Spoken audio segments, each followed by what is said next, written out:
Hi-ho, Tudor-minded people. It's Philadelphia Carrie for Tudor Time Machine. The expression I share with you this week is tiring room. Such an expression I do not expect you to know, dear Tudorphiles, for it is a rare term used in the theatre. And the tiring room is where the actors don their costumes that transform them into kings and beasts. Often they wait in this room to enter upon the stage and spin their magic. Tudorphiles, you no doubt have never stepped foot in the magical place that is the tiring room. And indeed I had not, until one day my brother, the patron of the Lord Chamberlain's men, and I attended a performance of the captivating theatrical Hamlet. Richard Burbage played the role. Have you noted him? Such voice, such humanity.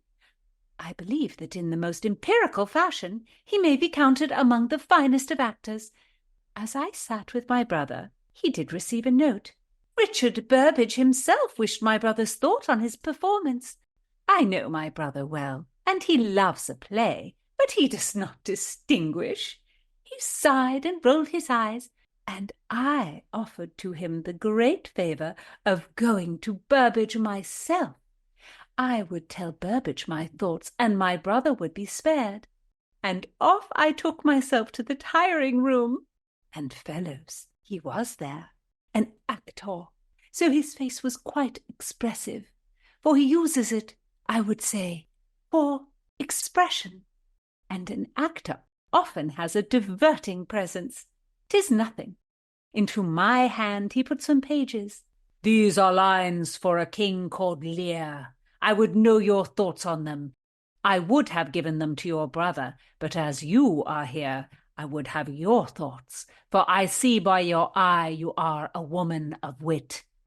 Indeed, I felt he tried to tempt me, a lady. My heart beat with rage, and I scattered the pages dramatically. It was very satisfying to see his disheartened face. Get thee hence and to the stage. I would not have the tiring room a place of wanton heat. I am a lady. And he bowed prettily and made amends, and I did note his very soft eye. Oh, he is a man. Tiring room. How now, Tudorphiles, what think you? If you're new here, I'm Gage. I'm Jessica. And we're here with Philadelphia Carrie for Tudor Word of the Week. Don't miss a word, and listen to the Tudor Time Machine Story Project. So diverting.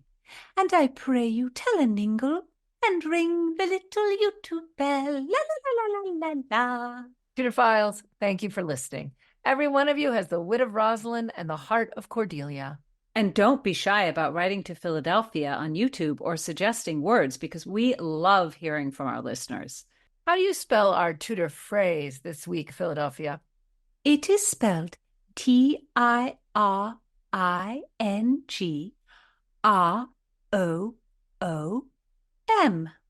And the modern equivalent of this phrase would be a green room where the actors prepare to go on stage. In the period, they often used tiring house as well. So either tiring room or tiring house. Actors like this forgettable Richard Burbage. Oh, did I tell you I saw him myself? I myself? In the tiring room at the Globe Theatre. Did I mention it? You might have mentioned it. Richard Burbage was by all accounts a compelling actor. He played Lear and Pericles, Romeo and Richard III. And his Hamlet. Oh, did I mention I met Richard Burbage in the tiring room? I think he might have caught Philadelphia's eye, even though he is but an actor. Oh, indeed, no. Though I hear merchants do regard what he has brought to London, while our theatre may not be as luxurious as the Italian theatres, it is a great entertainment, and this Richard Burbage's father has had more than a mickle of luck when it comes to the theatre business. And the actor Burbage is an owner and a great leading man. Well, maybe he gets such great parts because he has so many shares in the theatre. I do not know. Well, Philadelphia won't commit, but when he died, some admirers wrote some pretty fine words to describe his ability. One wrote, When his part he acted sent each passion to his heart, would languish in a scene of love, then look pallid for fear. But when revenge he took, recall his blood, when enemies were nigh, grow big with wrath, and make his buttons fly. Not sure making your buttons fly we would consider a real acting ability at this point, but There's so much passion in his heart. The buttons just pop off. But there's no question that is some high praise. It seems he was much more than just an owner. Did you say when he died? He died? Has he died? In the 1600s, Philadelphia. It was 500 years ago. He was a player for all his life, Philadelphia. He didn't die until something like 1632. In one pamphlet that uses our word of the week, he was described as a delightful Proteus, so wholly transforming himself into his part and putting off himself with his clothes, as he never, not so much as in the tiring house, assumed himself again until the play was done, there being as much difference betwixt him and one of our common actors as between a ballad singer who only mouths it and an excellent singer. The thing about not assuming himself again until the play was done, that's like modern acting, like staying in character. It's kind of interesting that he did that. Philadelphia, are you all right? But why? Why should such a man have to die? It seems a sin.